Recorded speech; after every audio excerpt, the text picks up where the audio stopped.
गुणातीतोऽक्षरं ब्रह्म भगवान् पुरुषोत्तमः जनो जानन्निदं सत्यं मुच्यते भवबन्धनात्।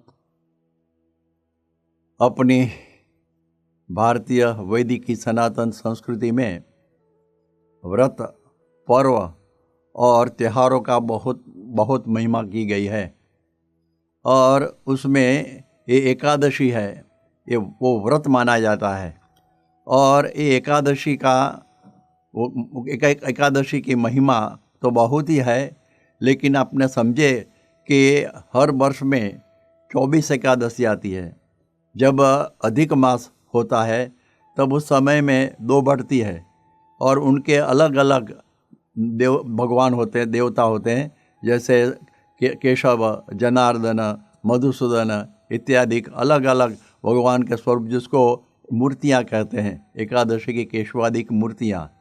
और उसके साथ आप देखिए कि एकादशी के दिन ही एकादशी करनी चाहिए, ऐसा क्यों? तो एक व्रत है, साधना है, इसलिए आप समझते हैं कि मन से ये साधना होती है। तो मन का जो देवता है वो चंद्रमा है, और जब चंद्र 12वीं और 11वीं माने कक्षा पर आता है, 11वीं कक्षा पर, तब उस समय में जो हम साधना करते हैं ना, वो सद्य फलवती होती है। इसलिए मन का संबंध चंद्रमा के साथ है।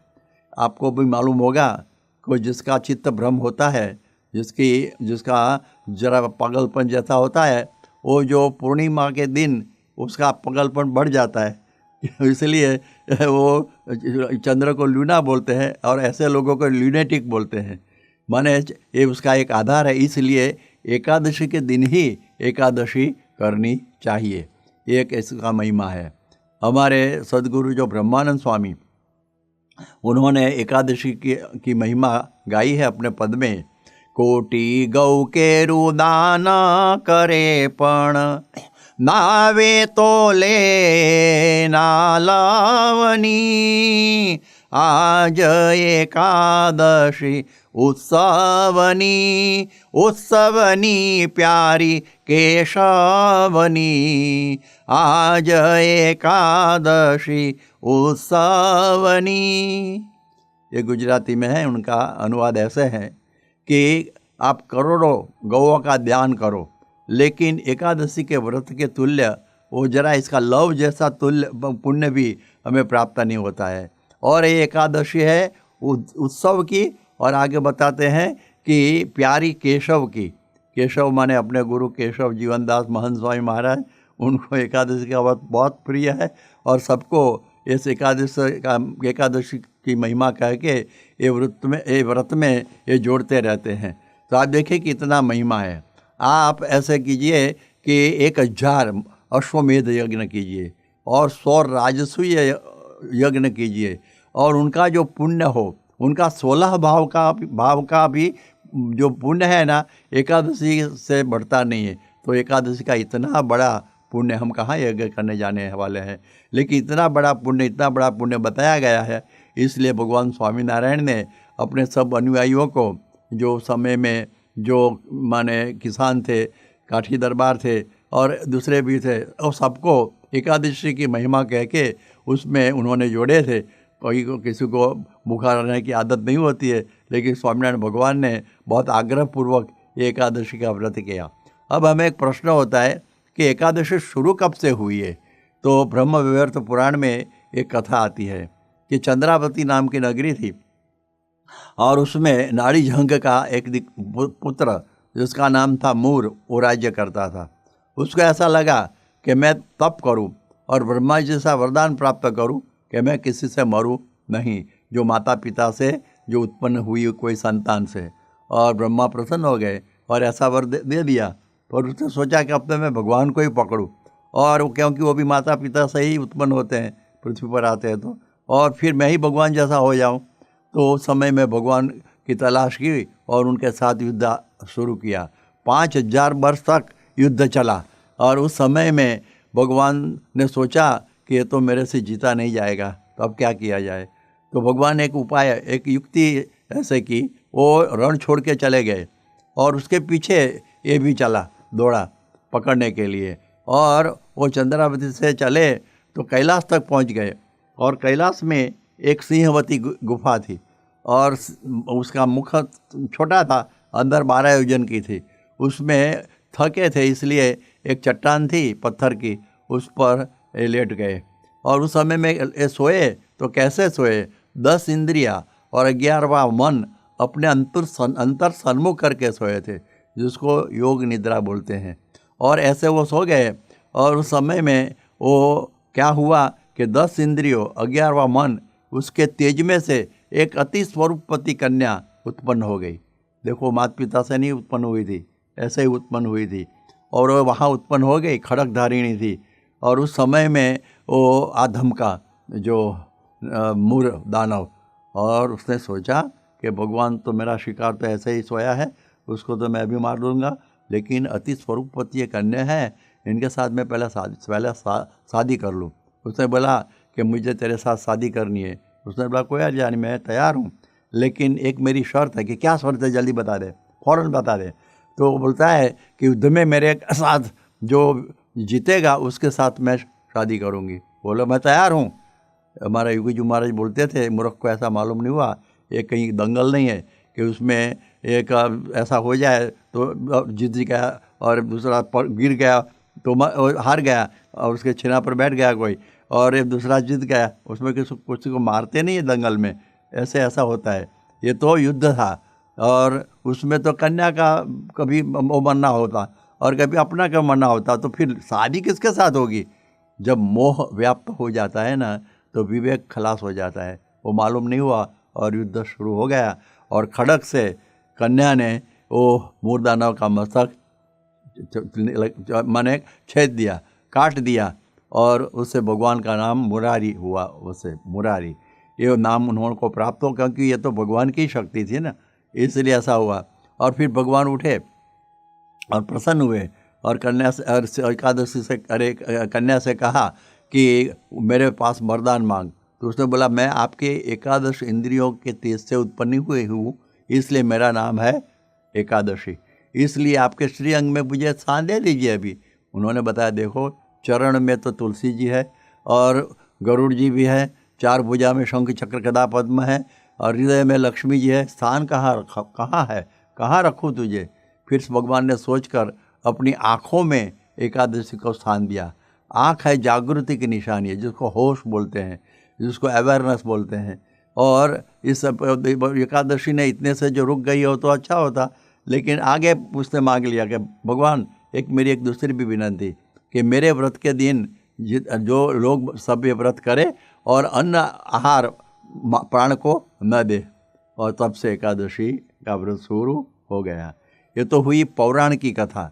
हम इस एकादशी कथा को 3 फेजेज में, 3 विभाग में सुनेंगे। ये है पहला अभी पौराणिक स्वरूप, फिर आएगा धर्मशास्त्र की स्वरूप, और तीसरा आध्यात्मिक स्वरूप। 3 याद रखना। तो अभी यह पहला आया पौराणिक स्वरूप। तो उसमें क्या हुआ कि मूर जैसा बड़ा दानव था, अजित जैसा था, भगवान भी थक गए थे उनके साथ युद्ध करते करते, और वो मारा गया। तो मूल कारण क्या था? मोह। कन्या में जो मोह हुआ है ना, मोह में मृत्यु। ये पशु पंखी जितने होते हैं, मनुष्य देव दानव, वो सब मरे हैं मोह में, सब मोह में मरे हैं। इसलिए ये मोह रूपी माया, विश्व माया भगवती या सम्मोहितम जगत, भागवत में बताया है। तो देखो, जो भंवरा है और वो जो कमल पर बैठता है, और जब रात को कमल बंद होता है तब उसको निकल जाना चाहिए, लेकिन गंध में ये इतना मग्न हो जाता है कि रात्रि गमिष्यति भविष्यति सुप्रभातम भास्वानुदेशति हसिष्यति पंकजश्री, कि रात बीत जाएगी, सुनहली सुबह होगी और पंखुड़ियाँ फिर खुलेगी, मैं उसमें से बाहर निकल जाऊंगा। ऐसा करते अंदर ही रहा। और रात को हाथियों का वृंद पानी पीने आया था, और कोई हाथी ने वो कमल का जो डंड था उसको ऐसे अपनी खेल खुद में पकड़ लिया और अपने पाँव के नीचे कुचल दिया, और हा हंत हंत नलिनीम गज उज्जहार, और वो भमरा भाई मर गए। तो ऐसी चीज़ होती है मोह में मृत्यु। अबे सुबह में फिर आए होते तो क्या तकलीफ थी, लेकिन वो मोह में मृत्यु हो जाता है। सुंद और उपसंद नाम के 2 असुर थे, और वो 2 भाई थे। और उनके मृत्यु कभी होने वाली नहीं थी, ऐसा वरदान था। लेकिन एक था, दो भाई बीच आपस में जो युद्ध करे तब वो मरेंगे, ऐसा कुछ था। लेकिन उनका संप बहुत अच्छा था और उन्होंने सारी त्रिलोकी पर आधिपत्य जमा दिया था। तो सब देवताओं आए कि भाई भगवान के पास क्या किया जाए, हम तो थक गए हैं। भगवान ने बोला कोई चिंता करने की ज़रूरत नहीं है, ऐसा करो मैं ये सब निपटा देता हूँ। तो उन्होंने सभी रूपवती कन्याओं में से तिल तिल रूप लिया और अप्सरा बनाई, जिसका नाम हुआ तिलोत्तमा, और दोनों के पास भेजी। और इसको देख के दोनों पागल जैसे हो गए। बड़े भाई ने कहा कि मैं शादी करूँ, वो छोटा भाई कि मैं शादी करूँ। फिर उसने बोला भाई क्या किया जाए उसमें, तो फिर मारामारी शुरू हो गई, कुछ निर्णय नहीं हुआ और उसमें से दोनों ही मर गए, मोह में मृत्यु। रावण जैसा जो बलिष्ठ था उसको सीता में मोह हुआ, वो उसका भी मृत्यु। एक असुर था, उसने शिवजी पर तप किया और शिवजी प्रसन्न हुए, आशुतोष, और क्या मांगा कि भी मुझे शास्त्र से लेके कहाँ घूमना, सब मैं जिसके सर पर हाथ धरूँ वो मर जाए। तथास्तु। उसने सोचा कि ये सच हुआ, प्रयोग कहाँ किसके पर करूँ, तो शंकर जी पर ही प्रयोग करूँ। शंकर ने बोला तो वो तो मेरे पर आया, तो वो तो वहाँ से भागे और ये भी पीछे, क्योंकि अमोघ वरदान था। और फिर कर्नाटक तक पहुँचे, कैलाश टू कर्नाटक, और वहाँ विष्णु भगवान मिल गए कि शिव जी क्या हुआ, क्यों दौड़ते हैं, क्या भागते हैं। अरे बोलने जैसी बात नहीं है, ऐसा वरदान दे दिया गया है। अरे ऐसा, अरे हो गया वो तो लेकिन ऐसा करो आप विश्राम कीजिए यहाँ नज़दीक में, मैं एक ये जो है ना उनकी बातें मैं निपटा देता हूँ। मतलब ऐसा हो जाएगा, हाँ देखो ना हो जाएगा। और वो जब आदम का, तब उसके दरमियान दौरान में भगवान ने स्वर्गपति कन्या का रूप धारण कर लिया एकदम। और अब उसने सोचा, जो असुर था उसने बोला अब तो भस्मासुर उसका नाम, कि जिसका हाथ सर पर हाथ धरे वो भस्म हो जाए। तो भस्मासुर ने सोचा कि अभी शिव जी का तो जाने दो, लेकिन इसके साथ शादी कर दो ना। तो उन्होंने बोला मुझे तेरे साथ शादी करनी है। तो मेरा एक प्रतिज्ञा है, भी प्रतिज्ञा की बात आई कि क्या है कि जैसे मैं नाचूं ऐसे आपको नाचना पड़ेगा। ये तो कर्नाटक का प्रदेश था जहाँ भरतनाट्यम बहुत चलता था। तो उसने बोला ठीक है। तब से गृहस्थों के घर में ये परिस्थिति हुई है, जैसे नचाए ऐसे नाचते हैं। तो उस समय में उन्होंने के नाच शुरू हो गया नृत्य, और नृत्य करते करते एक मुद्रा ऐसी आ गई, ऐसी मुद्रा आ गई, अपना सिर पर एक ऐसा हाथ, एक हाथ ऐसे करने का, अपना ही हाथ अपने सर पर हो गया, उसको कोई मालूम नहीं पड़ा, भस्म हो गया। तो देखो मोह में मृत्यु। दूसरी बात इस पौराणिक कथा में क्या आई कि वो तो अबला थी कन्या तो, और एकादशी ने इतना महाबली ये मूर्ख को कैसे मारा। तो ऐसे समझना कि एकादशी कैसी थी कि 10 इंद्रियां और 11वां मन, उनको संयमित करके भगवान सोए थे। तो संयम में से शक्ति उत्पन्न हुई। क्या हुआ? संयम में से शक्ति। जैसे आप देखिए कि सूर्य जो किरण अपने सर पर पड़ते हैं तो हमको कड़ी धूप होती है तो भी सर पर आग नहीं लगती, लेकिन आप जाड़े के दिन में भी जो एक मैग्नीफाइंग ग्लास होता है, वो मैग्नीफाइंग ग्लास उसके ऊपर सूर्य के किरण एकत्रित करेंगे और नीचे कापूस रखेंगे तो उसमें दाहक शक्ति आ जाती है और वो जलने लगता है। कैसे जलने लगा? संयमित हुए। आप देखिए लेज़र बीम क्या है, जो बिखरे हुए जो किरण है उनको घनीभूत करते हैं, तो उनमें से इतनी शक्ति होती है कि जो लोहा है ना उसको भी काट सकते हैं। तो संयम में शक्ति। देखो 2 सूत्र याद रखना एकादशी में, मोह में मृत्यु और संयम में शक्ति। तो देखो गांधारी अपनी आंखें संयम में रखी थी, पट्टी लगाई थी क्योंकि उनका पति अंध था, तो उसमें शक्ति आ गई थी। तो दुर्योधन से कहा कि तू नंगा होकर मेरे पास आना, मैं आँख खोलूँगी तो उसमें से शक्ति निकलेगी, तुझे वज्र जैसा बना दूंगी। तो उस समय ने वो जरा उलझन में पड़ा कि माता के पास ऐसे कैसे जाना। तो भगवान कृष्ण बीच में माली का रूप धारण कर बैठे थे और उसको एक पुष्प का जो तंगिया बोलते हैं ना, अंडरवेयर, वो बना दिया। कैसे पहन के जा, पहना है नहीं पहने के, ये तो पुष्प का है ना, कोई वस्त्र तो है ही नहीं। तो भाई ठीक है। और जब उसने आंखें खोली तब वज्र का हो गया, लेकिन ये जो आभाग है वो जरा ऐसा वीक रहा। और युद्ध में भीम ने वहाँ ही गदा मारी और मर गया। अच्छा, तो इसमें क्या हुआ कि संयम में शक्ति। आप देखिए कि कई लोग अंधे होते हैं, हेलर किलर जैसे, तो उनकी शक्ति दूसरे में आ जाती है, दूसरी इंद्रियों में, और वो बोलते हैं ना कंजर्वेशन ऑफ एनर्जी, वो शक्ति नाश नहीं होती है, दूसरे में डाइवर्ट होती है। वो अच्छे कलाकार भी होते हैं जो अंधे होते हैं, गाते भी अच्छे हैं, कुछ अपनी नक्काशी भी अच्छी करते हैं, सब कुछ करते हैं लोग। तो ये है शक्ति। आप देखिए कि एक दफ़े विवेकानंद स्वामी अमेरिका में थे और समय में किसी यजमान के घर में पुस्तक था 200-300 पाना का, वो ऐसे घूमते ऐसे पढ़ते थे, फट फट फट फट ऐसे पन्ने उल्टाते थे, और फिर एक बार पढ़ लिया। तो यजमान ने क्या पढ़ लिया आपने, तो पन्ने उल्टाए। अरे पूछो ना कोई भी माने पेज, तो उसने कुछ एक पेज बताया तो बोल गए। उसका कैसे आपको याद रह गया, फोटोग्राफिक मेमोरी? तो उन्होंने बोला कि मैंने 12 साल तक ब्रह्मचर्य का पूर्ण पालन किया, उस वजह से मेरी मेधा नाड़ी है ना वो खुल गई है, तो उनसे मुझे ये शक्ति प्राप्त हुई है। तो उसका मतलब ये हुआ कि संयम में शक्ति। तो यही है पौराणिक कथा का भावार्थ। अब जाएंगे धर्मशास्त्र की दृष्टि से एकादशी कैसी करनी चाहिए। हम समझते हम भूखे रहे तो एकादशी वो नहीं है, उसको तो भगवान स्वामीनारायण ने ढोर लांगण बताई। जैसे पशु है, उनको खाने की बहुत इच्छा होती है और अब उसको कुछ देते नहीं है सारे दिन एकादशी के दिन, तो उसका उपवास हो गया, ऐसा नहीं है। उनको इच्छा तो बहुत होती है, लाओ लाओ मैं खाऊं, मैं लाओ खाओ, लेकिन वो बेचारा बेबस है, कुछ कर नहीं सकता है। तो ऐसे ये ढोर लांगण एकादशी मानी जाती नहीं है। એટલે केवल भूखा रहना वो व्रत नहीं है, याद रखना, एकादशी व्रत है। भूखा रहना तो कभी किसी को नहीं मिलते तो भूखे रहते हैं ना, हाँ, कई दिनों तक। तो ऐसी बात समझनी चाहिए। तो धर्मशास्त्र में कहा कि एकादशी करनी, उसमें श्रोत त्वक चक्षु रसना घ्राण वाक पाद पाणी पायु उपस्थ, ये 10 इंद्रिया, जो 5 कर्मेंद्रिय ज्ञानेन्द्रिया आगे बताई, 5 कर्मेंद्रिया और 11वां मन, उनका आहार नहीं देना, माने लौकिक आहार नहीं देना। अलौकिक आहार तो देना ही है, लेकिन लौकिक आहार नहीं देना, इसलिए ऐसी एकादशी करनी चाहिए। श्रोत माने श्रवण इंद्रिय, श्रवण इंद्रिय को हम संयमित करेंगे, और उसका जो आहार, जो लौकिक आहार नहीं देंगे तो उसमें से शक्ति आ जाएगी और एकादशी अपनी सफल मानी जाएगी। अब देखिए कि जो कान में आप देखिए कि कई अलग अलग प्रकार के शब्द हम सुनते हैं ना, तो वो सुनने से वो उसका कचरा अंदर जाता है और गड़बड़ हो जाती है। आपको मालूम होगा कि विश्वामित्र ने 60,000 वर्ष तक तप किया। एकादशी, कितनी एकादशी आ गई इसमें, हाँ, कितनी एकादशियाँ आ गई, 60,000 वर्ष, 60,000 ईयर्स।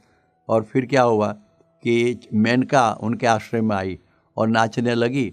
उनका जो नुपुर झंकार, पायल का झंकार, वो कान में घुस गया और आँख खुल गई और उसमें से उनका संग हो गया, उसमें शकुंतला का जन्म हो गया, वो तो अलग बात है। लेकिन वो जो कान है ना, वो कान में गड़बड़ हुई, कान में आ गया शब्द, तो एकादशी टूट गई, एकादशी टूट गई। जैसे कुछ किसी के अभाव के, किसी के अवगुण के, ये शब्द निंदा के, ऐसे शब्द हम सुने, लौकिक गीत है उसके भी शब्द अंदर घुस जाए तो वो एकादशी टूट जाती है। इसलिए एकादशी करनी तो लौकिक आहार उसमें डालने नहीं है। तो सच्चा शास्त्र, धर्मशास्त्र के रूप में वो एकादशी हमने की, ऐसा माना जाता है। इसलिए हमने जो ये साथ साथ में देखेंगे तो कैसे हैं, तो हमारे भगवान स्वामीनारायण से लेकर अपने महंत स्वामी तक गुरु परंपरा को हम देखेंगे कि वो लोगों ने सच्चे अर्थ में श्रोत्र को वश किया है और वो लौकिक शब्द सुनते ही नहीं है, भगवान की कथा वार्ता में ही मस्त रहते हैं। ऐसे ही रहते हैं श्री जी महाराज, ऐसे ही कथा सबको सुनाते थे, सब सुनते थे। गुणातीतानंद स्वामी भी ऐसा ही करते रहते थे और भगवान की कथा का श्रवण करते रहते थे, उनका प्रवचन करते रहते थे। तो आगे बात आएगी, लेकिन वो भी श्रवण करते थे। आप देखिए कि हमारे गुरु योगी जी महाराज भी कभी लौकिक बातें कभी सुनते नहीं थे, भगवान की बातें ही सुनना उनको एक माना, उनका एक आदत थी। और उस समय में आप देखिए प्रमुख स्वामी महाराज भी, हमें हमको मालूम है कि वो लौकिक बातों में पढ़ते ही नहीं है। और वो 3 दफ़े जब सब सुबह में जब अल्पाहार करते हैं, दोपहर को थोड़ा भोजन करते हैं, शाम को थोड़ा अल्पाहार करते हैं, तो उस समय में कई पुस्तकें सुनते रहते हैं, धार्मिक पुस्तकें, बस दूसरा कुछ ज़रूरी नहीं है। और ऐसा है, अभाव गुण की बात नहीं सुननी चाहिए कानों से। एक दफ़े अपने जो पूज्य डॉक्टर स्वामी युवावस्था में थे और उस समय में वो एक कंडारी गांव में गए थे और कोई हरिभक्त का जरा कोई ऐसा चरित्र ठीक नहीं देखा उन्होंने, तो उसने सोचा कि योगी महाराज को ये सब बात कहनी चाहिए। इसलिए योगी महाराज के साथ बात करने गए एक अलग रूम में और फिर शुरू किया। और जैसे शुरू हुआ ना, स्वामी योगी महाराज समझ गए कि किसी के अभाव और अवगुण की बात शुरू हो गई है। दोनों कान में ऐसे अंगुली डालकर स्वयं खड़े हो गए, बाहर निकल गए। डॉक्टर स्वामी ने सोचा कि गुरोस्तु मौनम व्याख्यातम शिष्य छन्न संशया। ऐसा हुआ मेरा कि वो तो कुछ बोले नहीं, लेकिन समझ गया कि स्वामी को पसंद आई नहीं बात, तो ऐसी बात समझनी। तो श्रोत त्वक माने अपनी जो आस्पर्श इंद्रिय, जो अपनी चमड़ी है ना वो। तो देखो भरत जी एक मृग के शावक माने बच्चे को ऐसे ऐसे करते करते ऐसे लग गया दिल उसमें कि दूसरा जन्म भी उसको मृग का हुआ। तो स्पर्श में भी ऐसा हो सकता है, ऐसा कई दृष्टांत है। इसलिए अपने जो देखिए कि गुणातीतानंद स्वामी एक कंबल पहनते थे, बहुत रफ कंबल वो पहनते थे। अच्छा रहना चाहिए, ऐसा नहीं चाहिए। रघुवीर जी के महाराज के माने गाड़ी में वो बैठे थे अपने माने बैलगाड़ी में, और उस समय में ऊपर एक माने सिल्क का ऐसा कुछ माने कुछ वस्त्र था, वो उनके गाल में छू गया। तो बोले अपने गुणातीतानंद स्वामी कि हमको भरत जी याद आ गए, उनको भी ऐसे कोमल स्पर्श में से ही मुग्ध होना पड़ा था। तो ऐसी जागरूक अवस्था, तो जिसको बोलते हैं ना एकादशी का स्थान कहाँ है, आँख में। आँख का मन है, आँख का कार्य है जागृति, जान माने अवेयरनेस, होश, गुजराती में उसको जाणपणुं बोलता है।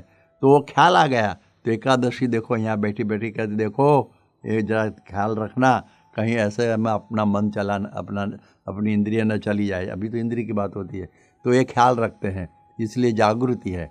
तो हमारे यहाँ ऐसी जागृति कि त्वक माने जैसा तैसा चला लेना। आप देखिए कि योगी जी महाराज के लिए एक धोती आई थी, बहुत महीन थी, तो उनको बहुत माने अफसोस हुआ कि एक मेरे लिए क्यों लाए हैं, और उसको वापस दे दिया ये योगी जी महाराज। तो प्रमुख स्वामी का मुझे याद है कि चश्मा पहनते थे, तो उस समय चश्मा की जो फ्रेम है ना वो अपने देश भारत से ही लेके गए थे चश्मा, तो वही वहाँ अमेरिका में, लेकिन कांच में कुछ बदलना पड़ता था क्योंकि ज़रा नंबर बढ़ गए होंगे कुछ।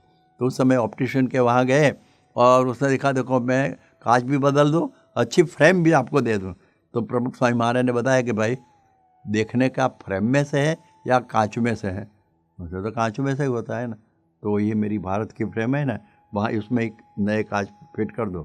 तो ऐसा अपने लिए कुछ अच्छा ब्रह्मणीय पदार्थ वो कभी रखते नहीं। श्रोतत्व के चक्षु, आँख की एकादशी करनी बहुत मुश्किल है।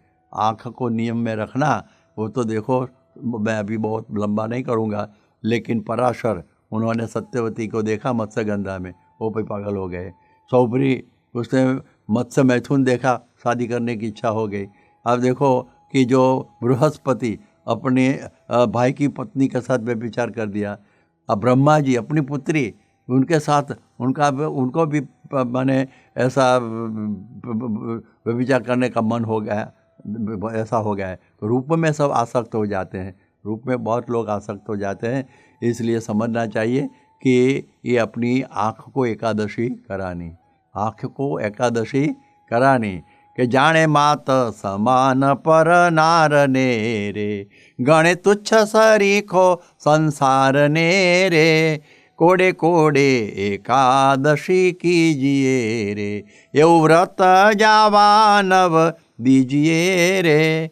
देखो ये एक एकादशी के पदों में जो बातें बताई है ना, वो अपने इंद्रियों का नियमन करने की ही बात होती है। तो ये सर अच्छी तरह से समझना। गुणातीतानंद स्वामी सूरत में थे और एक माने ऑर्डिनरी स्थान पर वो ठहरे थे, सामने कोई हवेली थी और उसमें उस समय में एक बंदर था, बहुत चंचल बंदर, सब कुछ देखते थे, लेकिन योगी गुणातीतानंद स्वामी की दृष्टि गई नहीं थी। मुक्तानंद स्वामी ने ऐसा पूछा था किसी को कि कौन है, नहीं कोई किसने नहीं देखा है बंदर, एक ही खड़े हुए गुणातीतानंद स्वामी। ऐसी दृष्टि नियम में उनकी थी। योगी महाराज भी जब जाते थे नगर यात्रा में, आँख मूंद कर स्वामीनारायण स्वामीनारायण स्वामीनारायण स्वामीनारायण, कभी देखना नहीं इधर उधर, ऐसा उनका। भगत जी के बाद में भूल गया, वो भी देवांगना जैसी स्त्रियों के कपड़े सीते थे, कभी ऊपर देखा नहीं उन्होंने, ऐसा उनका संयम था। प्रमुख स्वामी महाराज भी ऐसे ही रहे कि उनका भी संयम। महंत स्वामी महाराज को देखा कि हमारी जो विद्यानगर की कॉलेज में तो सह शिक्षण है और उसमें तो स्त्रियां भी होती है, सारे लड़कियां भी, तो उन्होंने एग्रीकल्चर में एडमिशन ले लिया कि उसका दर्शन ही ना हो हमें, क्योंकि वहाँ उस समय में स्त्रियां नहीं, लड़कियां नहीं जाती थी। अभी की बात अलग है, उस समय में ऐसा था। तो देखो ये संयमित रहते हैं, इसलिए बोलते हैं कि जाने मात समान पर नार ने रे, गणे तुच्छ सरीखो संसार ने रे। ऐसी ये बात हमें सिद्ध होती है। उस स्रोत त्वक चक्षु रसना, अभी बात हुई रसना इंद्रिय की। शिक्षापत्री में भगवान स्वामी ने बताया है कि सर्वे इंद्रियाणि जयानि रसना तो विशेषतः, सब इंद्रियों को विजय प्राप्त करना है, लेकिन जो रसना है ना, जिह्वा इंद्रिय, उसको जितना बहुत बहुत बहुत मुश्किल है। जितम सर्वम जीते रसे, जिसने रसना पर विजय प्राप्त कर लिया, मानो सारे विश्व पर विजय प्राप्त कर लिया। बड़े बड़े उसमें से पढ़े, एकल श्रृंगी को स्त्री और पुरुष ऐसा कुछ ध्यान का ख्याल ही नहीं था, लेकिन कोई का गणिका ने उनको अच्छे से पदार्थ भोजन करवाए और उसमें से उनका पतन हो गया। तो ऐसी सब बातें रसना में होती है। आप देखिए कि अपने जो भगवान स्वामीनारायण, वो भी रसना इंद्रिय कैसे जीतनी चाहिए, वो अपने स्वयं वर्तन से सबको बताते थे। वो उस समय में वो भी एक मीडियावड़ बोलते हैं, वो मीडियावड़, और उनको बहुत नीरस होता है और बहुत खाने में मधुर नहीं लगता है, वो खाते थे। और बताने के लिए उनके संतों की भी बताया था कि जो भिक्षा मांगो और जो प्राप्त हो वो नदी में ऐसे ऐसे करके निसत्व बना दो, और उस पर एक चींटी भी न आ जाए, ऐसा निसत्व हो जाए। एक इतना एक माने कटोरी जितना भोजन करना, एक छोटी कटोरी जैसा, ऐसा उनका एक आदेश था, और संत लोग ऐसे लोग करते थे। तो देखो ये माने अपनी ये जो जिह्वा इंद्रियों को जीतना वो बहुत मुश्किल है, और वो जीत जाते हैं। अब देखिए कि कई लोगों को डायबिटीज़ होता है, मधुप्रमेह, और उसमें जो गरम गरम जलेबियाँ होती है, कुछ लड्डू होते हैं, तो खा डालते हैं और तबीयत खलास हो जाती है, मर भी जाते हैं। इसलिए ये भी थोड़ा समझना चाहिए कि बहुत आसान नहीं है कार्य, बहुत मुश्किल है। इसलिए हमारी परंपरा ने अपना जीवन से समझाया है। अब देखिए कि भगत शास्त्री जी महाराज भी कोई नई चीज़ अल्पाहार में आती थी, एक दफ़े आलू पौवा, तो उसको भी धकेल दिया कि कोई ज़रूरत नहीं है उसको नई चीज़ें ऐसे खाने की। तो ऐसा उनका जीवन था। योगी जी महाराज भी हमको याद है कि जूनागढ़ में रहते थे, तब वो बोलते थे कि जब माने श्लोक को मालूम है कि जब मंदिर में अच्छी रसोई आए, माने कुछ मालपुड़ा, माने खीर हो, मालपुड़े हो, तो उस समय में वो उपवास कर देते थे। वही दिन उपवास कर देते थे, 2 दिन के साथ में उपवास करते थे, एकादशी की प्रतीक्षा करते थे। ऐसा उनका जीवन। और वो बोलते थे, किसी ने पता है कि आपको कौन सी चीज़ पसंद है, तो योगी महाराज बोलते थे कि प्रभु के थाल में माने भोग लगाते हैं, उसमें जो चीज़ है वो सबको पसंद ही समझना, और वो तो सबको मिलाकर उसमें पानी डालकर ऐसे ही भोजन करते थे सबको। और उस समय में ऐसा हुआ कि एक दफ़े वहाँ बम्बई में गए थे, और एक बड़े धनी मनुभाई सूबेदार, वहाँ उनके घर उसको जो भोजन करने के लिए जाना था, उसने बहुत अच्छे अच्छे मिष्ठान सब बनाए थे, लेकिन योगी जी महाराज ने तो पत्थर में सब मिलाकर पानी डालकर खाने लगे। उन्हें बोला, स्वामी स्वामी यहाँ क्या करते हैं, उसमें आपका क्या स्वाद आएगा? उसने बोला, भगवान की मूर्ति का स्वाद। जिसको भगवान की मूर्ति का स्वाद है ना, वो अलग चीज़ है। तो ऐसा है, हम लोग समझते हैं कि योगी जी महाराज का ऐसा जीवन। प्रमुख स्वामी की मैं बात बता दूँ तो प्रमुख स्वामी आप देखिए कि कभी हमको, मैं उनके साथ बहुत साल रहा हूँ, 40 साल, 45 साल, 42 साल, लेकिन कभी ऐसा बोले नहीं कि मेरे लिए आज ये बनाना, मेरे लिए आज ये बनाना। जो कुछ आता है वो खा जाते, भोजन कर लेते थे। भगवान को भोग लगाया, कोई बोलने का नहीं। हम जापान में थे, उस समय में जो हलवा बनाया था और उसमें शक्कर की जगह पर नमक डाल हो गया, छूट गया था, किसी को मालूम नहीं था इस बात, तो खा गए, बोले नहीं। हम बाहरी में थे तो जो बैंगन का माने जब सब्जी थी उसमें माने नमक ही नहीं था, कुछ बोले नहीं। हम नडियाद में थे, उस समय में जो दूध पीते थे उसको काला बोलते हैं, और उसमें कुछ शक्कर नहीं थी, चीनी, तो भी कुछ बोले नहीं। एक दफ़े हम महसाणा में थे और जो ककड़ी आती है वो ककड़ी एकदम कड़वी थी, वो भी भोजन कर लिया, कभी बोले ही नहीं कि कड़वी है। ऐसा एक दफ़े हम बम्बई में थे, वहाँ जो दाल थी तो उसमें भी माने नमक नहीं था, तो कभी बोले ही नहीं, वो कभी बोलना ही नहीं, जो कुछ है ऐसे भोजन कर देना। तो ऐसा उनका जीवन है। आज भी देखिए कि भोजन से रसा स्वाद में लोग मांसाहार पर भी चढ़ गए। इसलिए हमारी एकादशी की गाथा ब्रह्मानंद स्वामी सुनाते हैं कि मध्य मांसाहाराम जेने नव खपेरे, जिबे रात दिवस हरि ने भजे रे, हरिजन होयते हरि ने भजे रे, व्रत एकादशी ते के दिन नव तजे रे। तो देखो कभी ऐसे ऊपर भी लोग चढ़ जाते हैं। और फिर ये रसना इंद्रिय का दो फंक्शन है, माने स्वाद और दूसरा है बोलना। तो कभी बुराई की बातें, अपनी निंदा की बातें को भी अपने मुख से बोलनी की नहीं है, क्योंकि दूसरे की निंदा करते हैं तो रामायण में बताया है कि पर निंदा सम नहीं अधमाई, दूसरों की जो निंदा करनी उनसे कोई अधमाई ज़्यादा नहीं है। तो ये ज़रा समझना कि अपने किसी के बुराई की बातें इस जीभ से कभी करने नहीं, अपशब्द कभी बोलने नहीं, और किसी को बुरा लगे ऐसे ऐसे शब्द भी हमें कभी बोलने नहीं चाहिए। श्रोतत्व का चक्षु रसना घ्राण, अपनी जो नासिका है उनमें से कई प्रकार के गंध हम लेते हैं, उनमें से भी पतन हुआ है किसी का। देखो अजामिल महापवित्र ब्राह्मण था, लेकिन एक जो वेश्या माने गणिका, उनका सर में जो इनकी चोटी में वो जो कुछ पुष्प था वो अपने गिर गया। वो कामी पुरुष के साथ ऐसे ऐसे जाती थी, मैंने कुछ चेष्टा करती करती तो उसमें से निकल गया, और अजामिल देखता थकता था और फूल सूंघा, उसकी वृत्ति बदल गई और भी महाकामी हो गया और मांस भक्षी हो गया, और सब दूषण उसमें आ गए। इसलिए गंध में भी ऐसी तकलीफ़ें होती है, उनका भी जरा समझ कर त्याग माने विवेक रखना चाहिए। इसलिए हमारे जो साधुओं के लिए तो सर्वदा निषेध है, माने जो फूल तेल अत्तर खप का ये कोई ज़रूरत नहीं है। गृहस्थों के लिए भी अपने नियम के अनुसार ये सब रहना चाहिए। और जो अपने हाथ है वो भी भगवान की सेवा में होना चाहिए, वो भी इंद्रिय। अपना पाँव है भगवान के मंदिर पर जाने चाहिए, अपनी सब क्रियाएं हैं भगवान पर ही जानी चाहिए। और आता है अब मन का एकादशी, मन की एकादशी।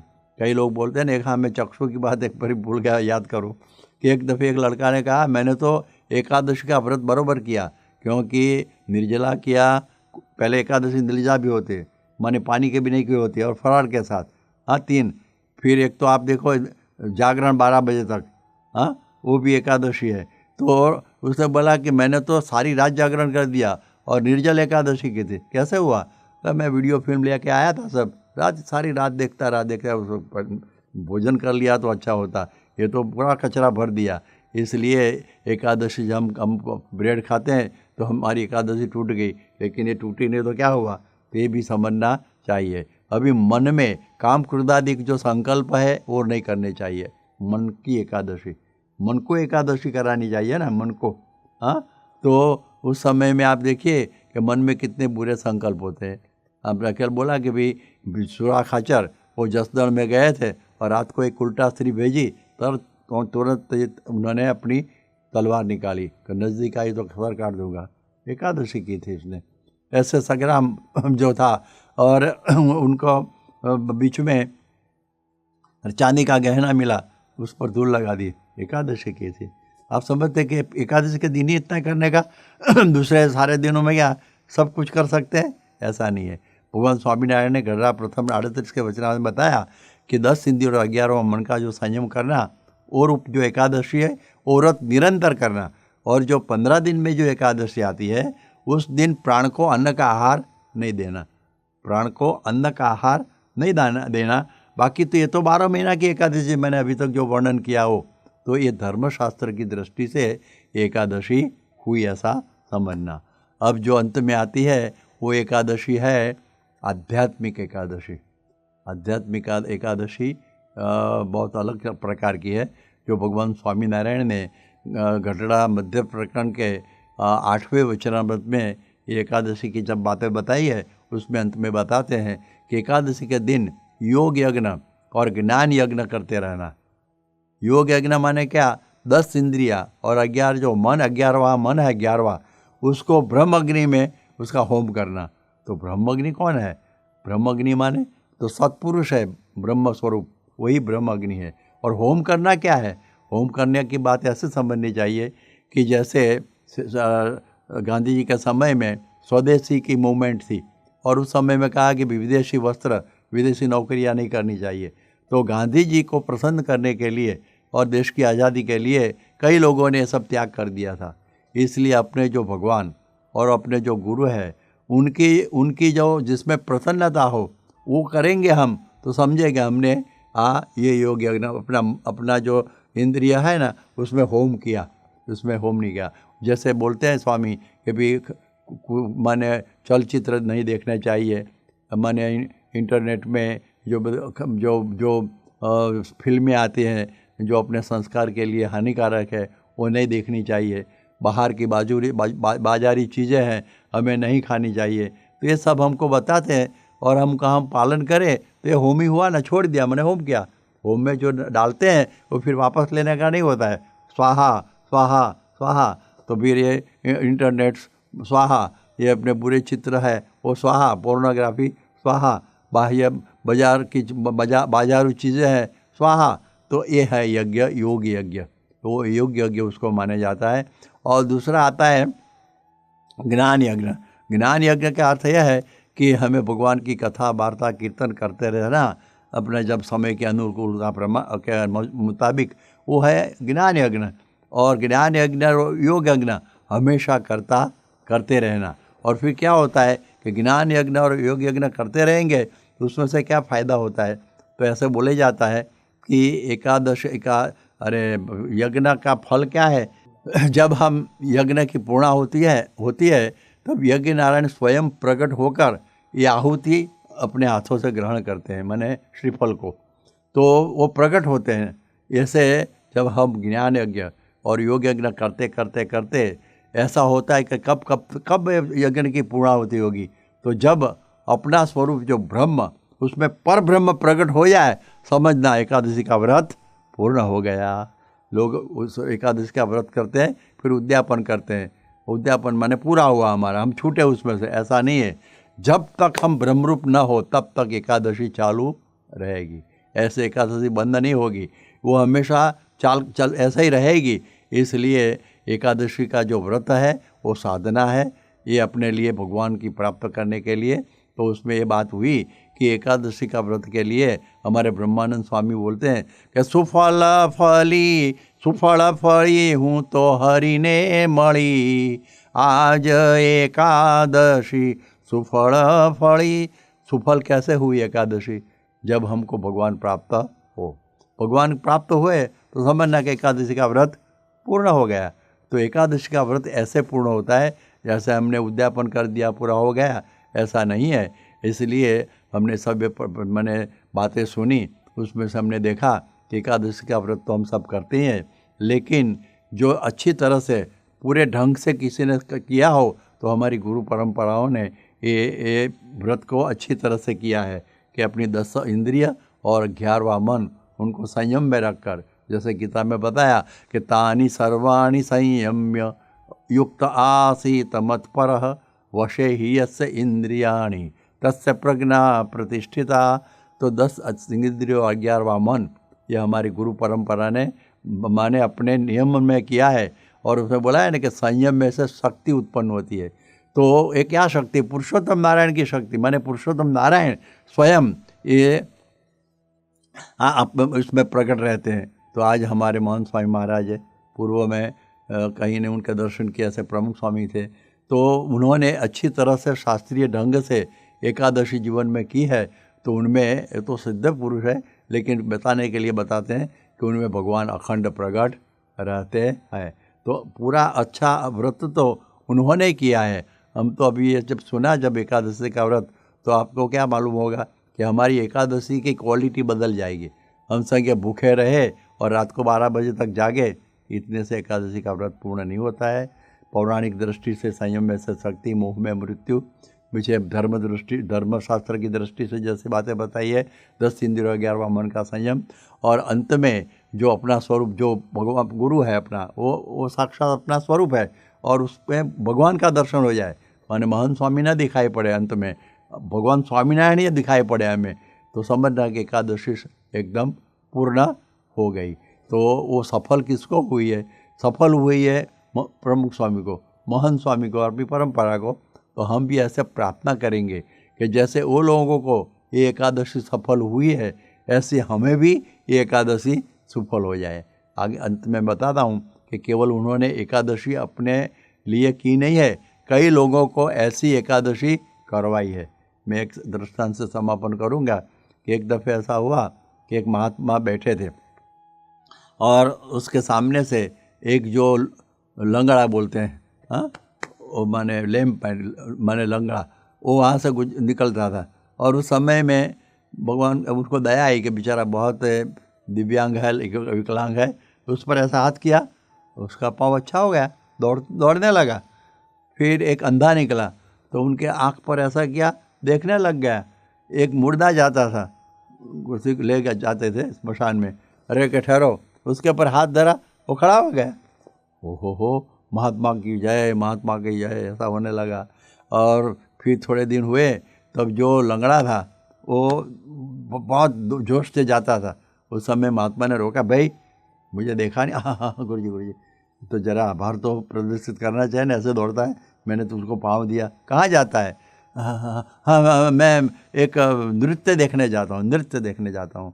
अरे उसने बोला मैंने पाँव दिया और वहाँ जाने का है? उसने बोला देखो आपने मुझे पाँव दिया, लेकिन ये पाँव से कहाँ जाना वो मुझे सिखाया नहीं था, इसलिए मैं जाता हूँ। अंधा को भी ऐसा हुआ, वो भी कहाँ जाता है? कि ड्रामे देखने के लिए, माने नाटक। अभी तक मैंने नाटक नहीं देखा है आँख से बंद, फिर देखने जाता हूँ। अरे मैंने तुझको आँखें दी, ये धंधा करता है, आँख दी, लेकिन ये आँख से क्या देखना ये आपने मुझे सिखाया नहीं था, चला गया। और एक तीसरा, वो जो जिसको जीवन दिया था ना, वो ऐसे अब एकदम डिप्रेशन, हताशा, निराशा में जाता था। तो कहाँ जाता है भाई? आत्महत्या के लिए। अरे मैंने तो तुझको जीवन दिया, अभी आत्महत्या क्यों करता है? आपने जीवन दिया, लेकिन इस जीवन से क्या करना वो आपने नहीं सिखाया, तो अभी मैं डिप्रेस्ड, फ्रस्ट्रेट, मैं निराश, हताश हो गया हूँ, मुझे मरना है। तो देखो जयपुर का पाँव आता है लकड़े का, वो देखकर आपको किसी को चलता कर सकते हैं। चक्षु बैंक में से माने आँख लेकर किसी को आप आँख दे सकते हैं। आज तो हार्ट ट्रांसप्लांटेशन होता है, हार्ट बंद हो जाए तो दूसरा हाथ भी लगा सकते हैं, जिंदा कर सकते हैं। लेकिन ये पाँव है वो भगवान के मंदिर तक ही, मंदिर में जाए, अपने जो हाथ है भगवान की सेवा में रहे, पुष्पहार बनाना, भोग लगाना, भजन करना, और अपना जो जीवन है वो सत्संगमय बने। ऐसा जो चमत्कार जिसने किया हो वो प्रमुख स्वामी महाराज और महंत स्वामी महाराज ने।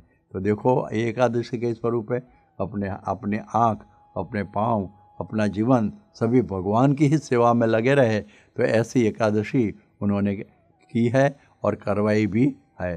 तो आज हम एकादशी का ये सब स्वरूप देखें और हम भगवान से प्रार्थना करते हैं कि हम अच्छी तरह से एकादशी का व्रत का ये पालन करें। और हम एकादशी के द्वारा, क्योंकि एकादशी तो आप बोलते हैं ना कि ब्रह्मरूप होने का पर्व बन गया ये, और वो कैसे बनेगी कि अपने जो गुरु होते हैं, ये गुरु का हम सत्संग करेंगे तभी हमें ये एकादशी की सिद्धि होगी उनके द्वारा।